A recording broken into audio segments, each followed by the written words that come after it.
Yes, the agenda is approved. Celebrations. We have some very good celebrations this evening. There are not as many, obviously, since our students are in school, but some great things are happening here in the district this summer.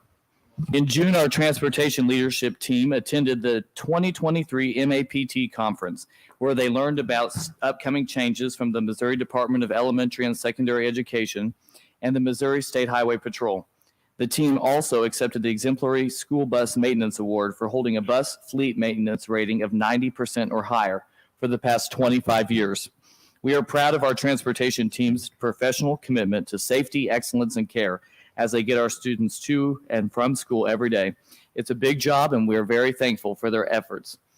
Our hats are off to all those individuals who are in our transportation department. Lego Camp at Soaring Heights Elementary Summer School.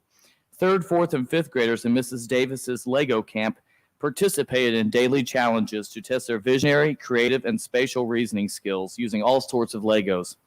These students had a great time and built amazing creations throughout the month of June. Community service projects. Dr. Fields' 4th grade class at Dover Hill Summer School has used all of June to spread kindness in the community, taking part in First Lady Teresa Parsons' Community Service Challenge. Students who work together to complete several service projects. Thank you cards for Dover Hill staff and families, paper flower arrangements for Joplin Garden Nursing Home students, placemats for Meals on Wheels recipients, baked dog treats for the Humane Society, placed bird feeders at Landreth Park, and many more accomplishments. Good work, Eagles. We appreciate your leadership and creativity in spreading kindness with your neighbors. A Living History event. North Middle School Student Council representatives hosted a Living History event where they dressed in period costumes and provided historic facts and information about the founders of Joplin and the Murfreesboro District. Students said their goal was to help their classmates understand how preserving the past creates a proud future. Good job with this memorable peer-led lesson. Thank you to our community partner, James River Church Joplin campus. A huge thank you to our community partners at James River Church Joplin, who spent a Saturday morning beautifying Jung Stadium and the Joplin Schools bus fleet. Thanks to these willing workers, every school bus in our district has been cleaned and sanitized. Several new light fixtures have been installed, and there are fresh coats of paint on pillars, structures, and guardrails all over Jung Stadium. This makes a huge impact on our back-to-school season, freeing up our facilities and transportation teams to tackle other initiatives ahead of schedule. Thank you for helping us get a jump start on these valuable projects. Some excellent celebrations this past month, and we really are looking forward to kicking school off next month. Dr. Saketa, Superintendent's Data Report. Okay, we have Amanda Stone here with Bright Futures. Okay, and we wanted to give you a quick little update of what's going on with Bright Futures and how it's supporting our strategic plan across the board. We have a lot of action steps in our strategic plan, and one is to make sure our kids feel safe and are comfortable and are able to come to school and get some of the things that they need just to be a student. So that's part of what we do. So Amanda, go ahead, please. Sure. I had a couple slides. There it has them.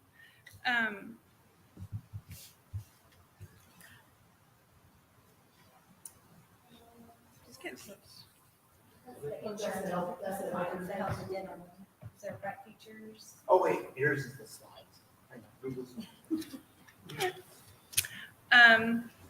Bright Futures, we're a nonprofit organization that works within Joplin schools. As you know, our funding comes from donations and from grants for the most part. And our needs were up quite a bit this past school year. We saw it in snack packs. We saw it in need requests for clothing, shoes, everything. For the previous school year, 21-22, you can go to the next one, Eric. Okay.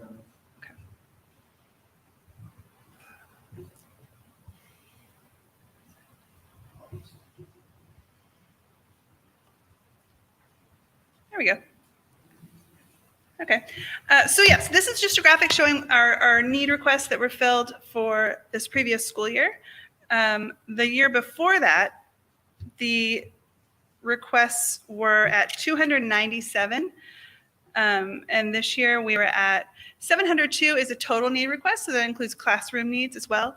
But just individual need requests were doubled for last year compared to the previous year. And then that kind of lines out some of the basics that we gave out last year. And it was a big year. The headphones are a constant need. The socks, underwear, t-shirts, just the basic things that a student would need to get through their day. Immediate student needs are things that we give out within 24 hours. Other student needs would be maybe bedding or vision exams, glasses. And then there's classroom student needs or classroom needs that we get from teachers. If they need things that are on the school supply list that they don't have enough of, then Bright Future supplies those as well. And then there's the value of needs met was approximately almost or over $54,000. The year before it was $32,000. So yeah, just everything was so much higher last year than the year before. But our volunteer hours worked were also higher than the year before. They were a few hundred hours more. So that reflects definitely the need was there. Snack packs are our weekend food bags. And we were consistently 25% higher all last school year than we were before. Filling those needs is just a constant challenge to keep the food shelves stocked. Food is so expensive. And so yeah, we're just constantly working with the community for that support. And our snack pack teams consist of people from the community. And that's how it helps to make those connections through our snack pack teams. This year we have a couple of new teams. We're going to have the admin building will have a team. They'll pack 2 or 3 times. That'll be really fun. So you all are welcome to join them if you'd like. And then we have 5 or 6 or 7 really snack pack teams from the community that come and pack our food bags. So how long does it take to pack for one particular setting? Sure. Last year we were packing about 520 bags every week. And that takes about an hour. So yeah, not a big commitment. The team, if you have like 5 to 10 people, they can knock it out within an hour for sure. Well, that might be, we have 7, so that might be something that would be good for us. Welcome. I love It's it. a lot of fun. It is. Marta's on the retired educators team. So yeah, Well, that may be something we try to put together. I will invite you and let you know the dates. That'd be great. Yeah. So any Very questions? Very good. A couple things I noticed recently that you guys applied for several grants and you've been awarded some grants. There's been some very good donations that's been brought in. Mhm. And then also the employees this year can elect to take, you want to tell them about that real quick? Sure, that's brand new. We're going to roll it out next week, I think. The payroll deduction program, where employees can elect to donate either $6, at least $6 if they are a bi-weekly employee, and salaried employees a minimum of $10 per paycheck and equals $120 a year. They get a Bright Futures t-shirt to wear on Bright Futures Day, which will be the first Wednesday of every month, and an extra jeans day on that day. So really kind of hope to engage our staff more in that way. Yeah, high hopes for that. Any other questions about Bright Futures? Very good. Okay. Thank you so very much. much. Thank you all.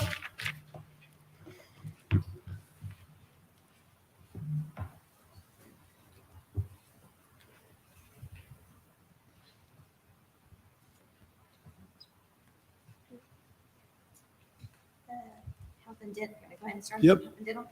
Please. Okay, we just finished the fiscal year 23, and in our health and dental fund, we spent $7,281,468.77. This was 96.5% of our budgeted amount. We did receive a prescription rebate this last month. If you're looking at the health total expenditures of $165,730, that's why prescription claims appeared to be down from the prior years because that rebate went against that. Our total rebates that we received this year was $802,620. So that helped keep the fund from being over our original budgeted amount. Plus, we received $113 and almost $675, or $113,675 in interest income this year that helped with the fund as well. Our health fund has declined over the past 2 years of 1.4 million. And those are, even though our fund balance is still a healthy reserve balance, we are seeing those increased costs, and we will hear from Jamie a little on what we're going to propose for that, those increased costs that we are seeing. Any questions anybody has? You mentioned that we had a rebate on the prescription. Can you share what drove that? We are in a rebate. Optum RX is a program, and it's based on, and I'll have to probably rely on Jamie a little bit. Maybe do you know? We've been monitoring our prescription costs over time, John, because they've increased. And so we looked at a specialty pharmacy program to try to reduce costs with that as well. But I think it'd be best if, Jamie, if you wouldn't mind answering that question, when you want to answer that now, or we can hold your presentation? Let's wait. Now, it's fine. We can just do it all at the same time. Any questions? Any other questions? Okay, on the financial statements, these are, of course, preliminary numbers. Hopefully they shouldn't change too much, but there could be some movement around. But our total revenues for the year was $113,401,881. And our expenditures were $126,285,926. The difference between those was the Dover Hill project. We spent $8,670,000 and a little more on finishing out the Dover Hill. We also had the 2013 general obligation bond that we had $11 million that had been sitting in reserve funds since 2017 that we paid down, plus that additional $3.4 million. So that's the difference in the expenditures over the revenues. So our unrestricted balance that we've ended the year with is $47,862,588, which is a 55.4% liquidity. Our liquidity is very, very healthy. But part of this is to help us navigate the future funding cliff that we know everybody is going to see with the reduction of ESSER funds that are coming through and the state decline in revenue that's projected out in a couple of years. Are there any questions on the financial statements? Thank you, Ms. Toft. Ms. Worsler, public comments. Hearing none, I'd entertain a motion to approve the consent agenda as presented. Second. We have a motion by Mr. Greenlee, a second by Mrs. Sherrick to approve the consent agenda as presented. Discussion on this item? Hearing none, please vote. Yes. Yes. Yes. Yes. Yes. Regular agenda, health plan. So I'd like to have Rob Compton come up and Jamie Brummett with Barker Phillips Jackson. And we will, all three of us, discuss the proposal that we have for the board tonight. Jamie, you want to go ahead and begin? This is where we need the slides up, please. Okay, Thank you. great. And I'll go ahead and address the question that you had on rebates.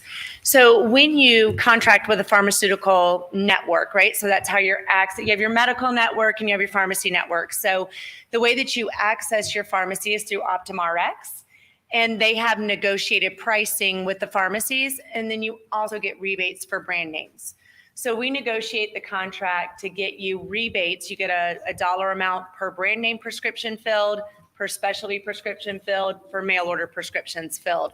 So that's just money that we negotiate with the carrier to come back into your health plan fund based on the number of prescriptions that are filled by your group. So does that answer your question on the rebates? Yep. Thank you. Oh, Brock, they need you closer to me here. want everybody I'm to be hoping able to there's hear room you. for me and his hair. I love Brock's hair. I've known Brock for years. So, and I believe, so Brock is here representing the Health Plan Advisory Committee. So he's Joplin School District employee. Yep. So, yes. And I am Jamie Brummett from Barker Phillips Jackson. I am the broker and consultant for the Joplin School District on all of your employee benefits. So what we're going to talk about today is just a really quick claim review and of how the plan is performing.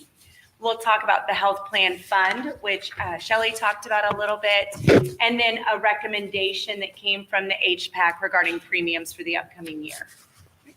So if you can go to the next slide. So over the last several years, for 4 years, we didn't have to raise premiums.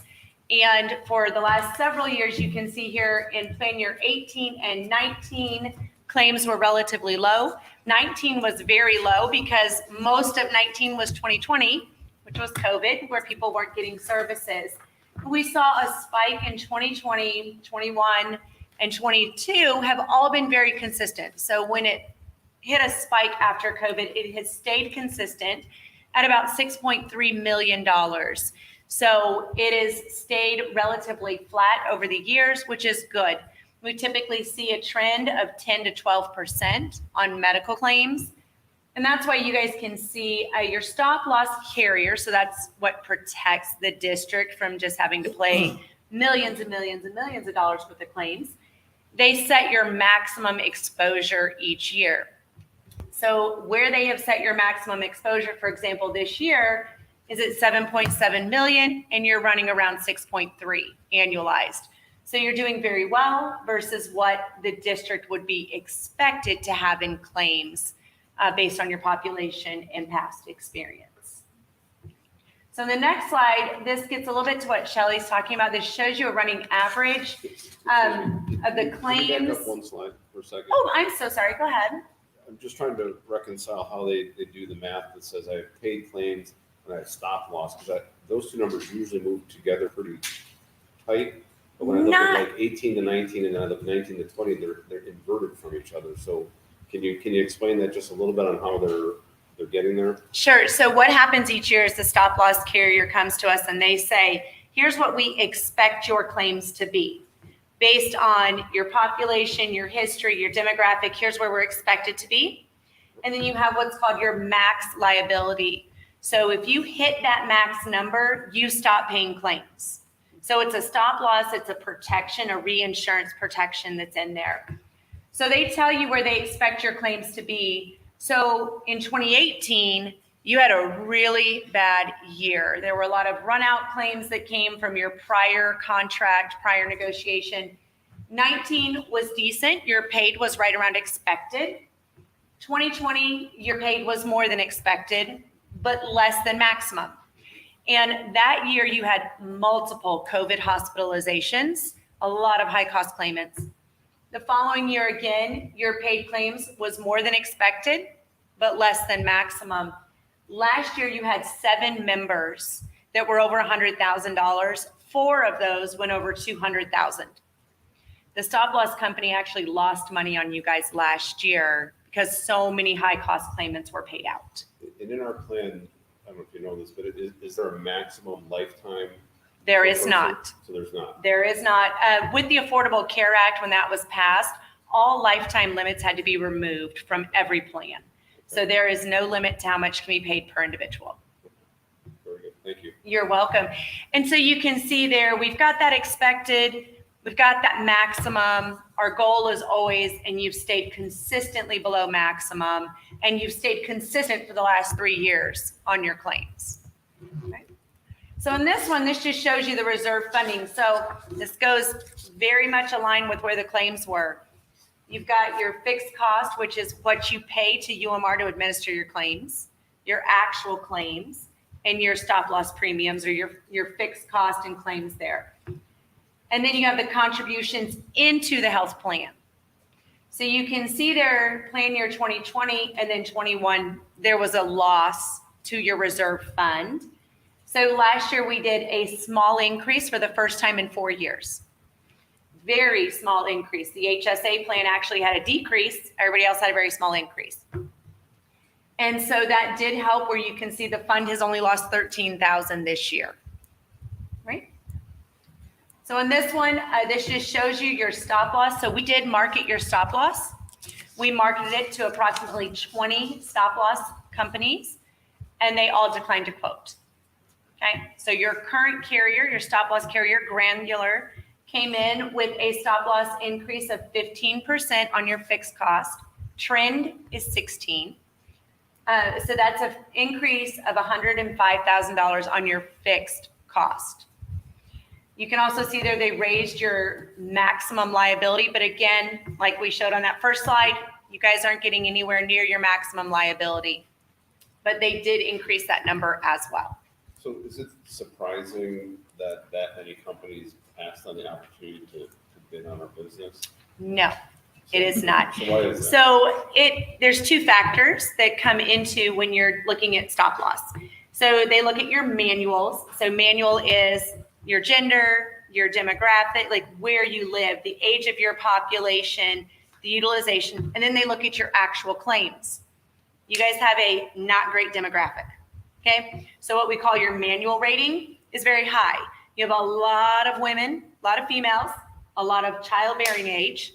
The Joplin area, this zip code is horrible for stop loss, being just very blunt and honest, because there's a high occurrence of cancer in this area. There's a lot more cancer in this area than we see in a lot of other areas. So your manual rates factor into that, and then your claims experience. Your claims haven't been horrible, but they also haven't been great. They're showing the cancer cases. This year alone, we have 5 individuals with cancer. So when you look at that and you combine those together, they say, this isn't a risk we want to take on, where Granular says, hey, we've had you for a few years and you've been very consistent, so we're comfortable. The increase, honestly, with Granular this year is they lost over $100,000 on you last year. So they're making up for the money that they lost last year with this year's They increase. lost more than what they took in the premiums from us. And Jamie, just to clarify too, Yes. that increase in pharmacy costs that we mentioned is also related to cancer drugs. Correct? Yes, so the increase in your cost, so when the pharmacy spend is going through the roof for everybody. But one of the things that we're seeing for you guys is the pharmacy spend's going up for cancer medications. So that's kind of a balance there, because then you're not seeing it in a hospital setting, you're seeing it in a pharmaceutical setting. So you would see those claims regardless, but we're just seeing it more on the pharmacy side for your members currently. Okay, so this just gets to the premium. So last year, the reserves decreased by $480,000. So like I said, for 4 years, the district didn't raise premiums or do anything. Last year was the first time they made a very modest, small change to the premiums. There was a decrease on HSA and a small increase on the other plans. So what we did is we went back to the HPAC and I prepared several different scenarios. And you can see there the top 3 that we narrowed it down to. There was a 4% increase that would bring $248,000 into the fund, an 8% that brings in $497,000, and a 10% that brought in $621,000. Okay, so just some different models that we looked at. The next slide is what we are recommending, and Brock can agree that the HPAC did vote on this and agree to a small increase because, again, if we can do a small increase, then we're preventing having to do a large increase in the future. And for the board, I want you guys to know we have done a full analysis of every district locally, what they pay for premiums and what their benefit plans are. Your benefit plans are far superior to any other district locally as far as your deductibles, your out-of-pockets, and your premiums. So what your employees have to pay in order to get this far superior plan is less than they pay in other local districts, even with this modest increase that we're looking at here. And I think there's some history to that too, as I look at some of the people around here that have a lot of institutional knowledge in the district. There was a time that a large increase had to be made mid-year. And so what we're trying to prevent is that happening again, so that we're making small, modest increases over time, as opposed to hitting our employees with a large increase that might be unexpected. You might get there either way though, by going small instead of going medium sized. I mean, who knows, right? It's crystal ball, you don't know, Right. but it could force you into a higher end down the road. Yeah. right? And so we're just trying to insulate because as I said on that reserve funding slide, you have a very healthy reserve. That's great. That's what I encourage all of my self-funded clients to do is maintain that reserve. But we want to keep it that way. And so if we don't add more into that, and if we have another year where we lose 480 and another year where we lose 480, eventually we don't have a healthy reserve. So if we can do small incremental things to try to insulate from that, then that's what we want to do. And I'm sorry, I think you had it on one slide. What's our percentage of reserve right now? Your reserve right now, if you go back up, I'm so sorry to ask you to go back to that. The recommendation, there you go. Recommendation is you keep 25 to 35% of your annual claims budget into your reserve. So that would be 1.92 to 2.69 million for you guys. You're currently sitting at 3.9. So you are more than what, is recommended, which means you're in a good place. You're healthy financially currently. Okay. Well, that's really good. And so for us, like, just thinking out loud, like if we start to slide down to that 25 to 35%, that would be our trigger point to say, hey, now we need to do something different if it gets to that. Right. Hopefully it doesn't, but if it does, right. I think part of this increase is to protect that over time as Yeah. we're seeing the fund Go down a little to bit. go down a little bit is to offset that so that we're maintaining the proper reserve that we think is healthy. Gotcha. First and foremost, thank you so much for being here. Very appreciative of the work that you've done on this as well. As HPAC Committee, Brock, thank you for what you've done. I mean, there's a lot of hours that go into this that obviously aren't shown tonight, but we know that it took a lot to get here. So, All hands, Jamie. well, we're appreciative for you as well as those who serve on that committee. So please extend that to the members of the committee from the board, please. And Brock's been a longtime member of that committee as He well. has Yes. been from the beginning. From the beginning. That's wonderful. So if there are no more questions of Ms. Brummett, I would entertain a motion to accept the increases as recommended. Second. We have a motion by Mr. Greenlee, a second by Mr. Hurd to accept the increases as recommended and documented in the attachment presented tonight. Any further discussion? Hearing none, please vote. Yes. Yes. Yes. Abstain. I'm currently on the retired employees insurance until the end of the month. Thank you. Yes. Yes. Thank you very much. Thank you. Thank you. Appreciate it. Next item, Ms. Todd. Accounts payable, tonight we have the bill list for you, but it's $7,389,356.27. Compared to last year, that was $8,649,354. And part of that difference is a construction bill with Dover that was in last year's bill list that is not showing tonight. And we did have, last year, we had 3 biweekly payrolls that hit in that time frame versus 2 this year. I would make a motion to approve our accounts payable as Shelley has outlined. Second. We have a motion by Mr. Hurd, a second by Mrs. Sherrick to approve our accounts payable for the month of July. Any further discussion? Hearing none, please vote. Yes. Yes. Yes. Yes. Yes. Yes. Next item, Mr. Harding. Yes, we'll bring Mr. Pettit up here for some historical knowledge, as this has been a project with the city for the last couple of years. But as we noticed, students after the Joplin High School was built, obviously at the beginning of school and at the end of school, the students are entering the high school from different directions. And what we had noticed from the city doing a study and also from our own study is that we had many students that were crossing 20th Street right near the PAC into the alley near Sunny Jim Stadium. So with communication with the city, it was decided that we would split the cost of a crosswalk across 20th Street that would connect the PAC driveway to basically the alley right next to Sunny Jim Park. When I first got involved in this about a year ago, the cost was substantially higher than they were looking at, but shout out to the city and Public Works as far as finding a means to provide a safe crosswalk at a good price for us. So I will, if Mr. Pettit would like to add any more details to the narrative. To draw a clear picture in your mind, consider the game Frogger. Dave, you're dating yourself. I will admit my age may skew me toward that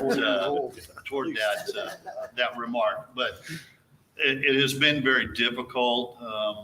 When the building was built new, there was discussion of a crosswalk, there was discussion of the stoplight. When the real world came, we found that kids were crossing at several different places, none of which were marked, and become a danger to our students. And so our concern had grown enough that we wanted to chat with the city to see what resolution could come from that. This is the best opportunity that we've had with them, and joining together, as Mr. Harding pointed out, the initial cost projections that were given to us were about 3 times what we are proposing tonight, with a memorandum of understanding with the city. And so this is a great option. They have worked hard to help get the costs down, doing some of the work in-house with their existing staff. And so this shared cost, I believe, is a small price for us to pay for the safety of our students. This will still not cause traffic congestion, I don't believe, on 20th Street, which has been a concern, but will allow our students and/or events where we have a lot of people park at Sunny Jim Park, then come back across for events at the PAC or at our gym. So I think this is a fantastic way for us to take care of our students at a reasonable cost. And I'd also like to point out the engineering. If you notice, when you get to the island in the middle, it purposely directs you to oncoming traffic. So it basically forces you to see what traffic is coming toward you. So students are not just flying straight across the street. So it purposely makes you look at where the oncoming traffic is. So like I said, a lot of work went into this. And so we're very fortunate that this is going to happen, and to provide some, a safe crossway for our students coming and going to the high school. Is there any flashing lights that go with this? There are. So there you go right there. So when you enter the crosswalk, you will push a button and the lights will start lighting up just on the traffic coming your direction. When you get to the island, you'll have to push the button again, and it'll activate the flashing lights on the other 2 lanes of traffic. It is solar powered, so there won't be a need for a constant replacing of batteries. And so again, another piece of equipment that's going to be very useful in that area. Is there any chance you can get it to light up for the entire length? I mean, because you think about the kids, they press it once, they think they're good. You hate to have them not press it, just keep going. Correct, and that was the part of when the city came up with this. They said that from the other ones they have in town, that's typically what they like to use is uses ones that just flash for part of it. And they can get the island and press it again. I would talk one more time about that, just because we're talking about high school kids here. We don't want somebody to assume and then a tragedy happens. We give half of driver's licenses, so. Yeah. Is there any long-term maintenance we gotta have to worry about with those? Like. No, nothing that they brought to our attention, or that I. Responsible for it whenever we have to replace signage and lights and that kind of thing, or is it all their maintenance? The ownership would still retain with the city of Joplin as part of the signage. We're sharing with them mainly in the cost of the total of the project. Okay. Mr. Harding and Mr. Pettit, thank you so much for what you've done on this. I know like we stated before, the price was quite higher when you started, and I can recall those conversations, and now it seems as though we're getting to a much safer plan for students. So that's always very positive. I would make a motion to approve the crosswalk as presented by Dave and Matt. I'll second. We have a motion by Mr. Hurd, a second by Mr. Robertson to approve the MOU with the city of Joplin in the amount of $19,252.42 for the installation of a crosswalk on 20th Street adjacent to Joplin High School. Any additional discussion? Hearing none, please vote. Yes. Yes. Yes. Yes. Yes. Yes. Thank you both. Meal price increase, Mr. Harding. Yes, every year, obviously, USDA paid lunch equity, we are required to provide, our meals to students who do not qualify for free and reduced lunch. And so brought Mr. Kinkle up here to discuss all the great work that he and his staff do to not only provide great meals for students, but also to, with, as all of us know, the prices of food going up, what he is able to do in his department to not only, like I said, provide good meals, but at the same time, provide cost-effective meals for our students. So, Mr. Kinkle. Well, it does pain me to bring an action item to increase lunch prices, but I think it's just kind of a given with 27% increase in food cost. And I think Amanda hit that on the head too. She had 25% increase in her snack pack budget and some of those things. We work diligently. My staff works very hard to minimize waste, manage food cost. We just completed our bid process. You approved our bids, food bids for next coming year, and taking a look at that, I do forecast a 5 to a 7% increase. So, with that, it's challenging, and I don't want to do major increases. I'm kind of take the same approach. It'd be better off to increase a nickel as we did last year, maybe a dime this year. We've had several years with COVID feeding, we didn't increase anything. Everybody received free meals. So we did, our community definitely benefited from that. I think financially, I think we're pretty sound. We're right at our 3-month operating revenue or excess revenue. So I think our food service budget and funds are in good shape. It does have concerns at 5 or 7% on top of a 27%. But I can tell you that 85% of our revenue comes from federal funds. So 15% comes from our local meal cost and a la carte. So, a 5% or not a 5%, a 5 cent, 10 cent raise doesn't really generate a lot of revenue for the program. So, anything else you need me to add, Mr. Harding? What percentage of our families fill out the free reduced lunch application? We're currently sitting about 62.5%, not families, students that qualify for free and reduced. So I'd have to really go back and dive into the numbers to equate it out to a family, but. I just meant how many fill out the application. We would like 100% just to Is make it- sure. It will be that- 100%. Lower grades definitely closer to 80, 90, maybe even some buildings have 100% of their families fill out the free and reduced lunch form. It gets a little bit more challenging at the high school level. Students being concerned about stereotyping and receiving free meals. But I think we try to take every opportunity and prevent overt identification. Every kid walks through the line, and I mean, with the online payment, I have no idea who's free reduced when I'm even cashiering. I think it's a good system that we have there that, present a Like there's a barcode. barcode on the back of their badge. Yeah. Or they type in their ID number, PIN number, and, everybody has to do the same process. So totally different than when I first started 25, 26 years ago. I think it's important to note that we're going to do free lunch or free breakfasts again for the Yeah. district, which is something we would like, more of our students to take advantage of. Is it If not? possible. How low is the percentage of participation is it? Kind of depends on school and It depends on school. I think district-wide, the percentage of students eating breakfast is right at 40%, 39 to 40%. Again, that's quite a bit higher, like 60 to 70% in our elementaries, where we kind of do a grab and go or breakfast in the classroom.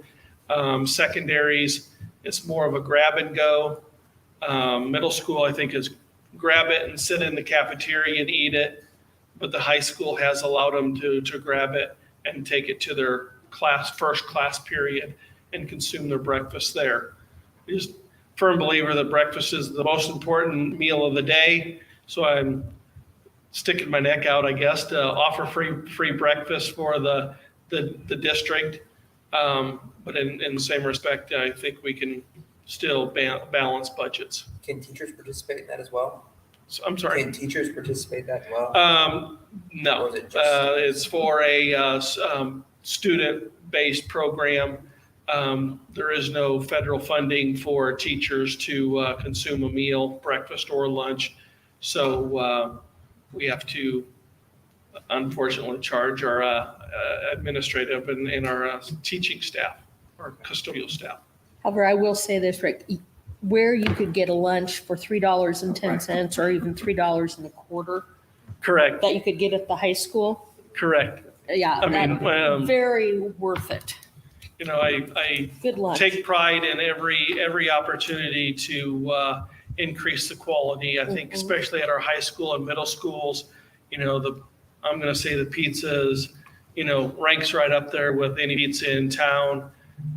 You know, there are some hurdles that we do have to overcome is the whole grain requirement. So there is a little bit of a taste difference there, but whole muscle chicken nuggets, whole muscle chicken nuggets and tenders and chicken breast at our secondary schools. And, you know, it's just something that I've, you know, really taken an effort and try to look at the program every year. What item can I increase the quality and keep the price, you know, in line?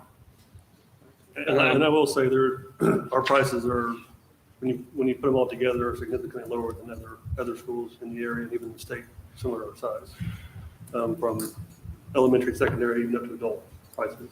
So again, kudos to Rick and the food staff for all their work they do and taking care of our kids every single day. So with that, recommend that the board approve the meal price increase for the upcoming school year. I have no question. What process do you use to come up with a menu? Is there A menu? Yeah. Between my managerial staff, our registered dietitian that's on staff in our office, you know, it's a lot of times we'll do taste testings with our high school students, elementary and middle school. COVID, we didn't do as much there, but you know, I think we just had a taste testing with our high school on brand A, brand B, chicken nugget, and the whole grain breading and the profile and the appearance. And they actually chose a different chicken nugget than we're currently purchasing. You know, it's number one, student participation.